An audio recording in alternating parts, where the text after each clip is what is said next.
Is Brandon Miller the best pro prospect left in the tournament? Would you peg him? Yes. Okay, that's a yes. yes. No question. No. I mean, he's 6'8". He can defend. He rebounds well. He gets his own misses a lot. Quick to the ball, and he can really shoot it.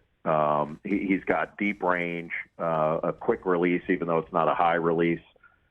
He's the real deal. He's the best college player, and I think the best pro prospect. But they've got a bunch of pro prospects on that team. Alabama is uber talented, and it's almost like they've got two players at every position. You know, they can bring Damari Burnett off the bench, and he can really defend. And Jaden Bradley, he was their starting point guard. Now Javon Quinterly started. They've got a lot of options. They play like an NBA team. They space the floor, kind of like the Houston Rockets did when James Harden was there, or the Milwaukee Bucks now.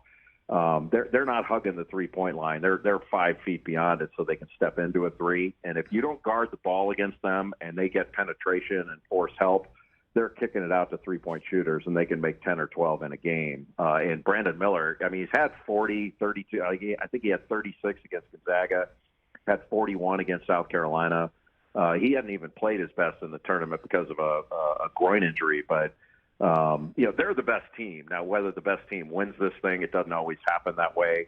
But they have the best balance of big-time offense, and they can really defend the rim. So then let me flip the script here. Give me the best player in the tournament remaining that isn't a pro prospect, that is just going to finish up their career, whether it's this year or throughout. And I know that's saying somebody, quote-unquote, can't. But I guess give me somebody who's not on, if you will, the radar screen of professional basketball scouts. That's the best player left in this tournament that can flip things around. Jay. That's a good question. It's probably Tyson Walker, I would say, from Michigan State.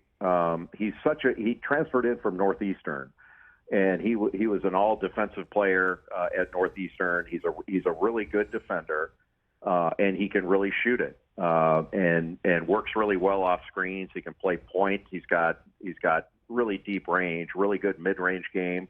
Michigan State's interesting this year. I mean, they've lost 12 games and they've had some ups and downs. And I was there when they played Indiana, and it was right after, Rich, that horrific shooting on campus that took the lives of 3 students and 5 others were injured and hospitalized. And I've never had a feeling like that. And Tom Izzo took on so much of that emotional, I don't even know what to call it, the emotional weight of that community. And I can't think of a better person to have handled all that. Like, Tom's one of the truly great, not only one of the great coaches, he's one of the truly great guys in the game. And I'm not surprised that he's having this kind of success with this team, but it's not one of his most talented. It's not one of his best rebounding teams. Their interior strength is not the same as it's been with some of his other Final Four teams. But there's something there with this group that they've battled through everything you can imagine on the adversity level.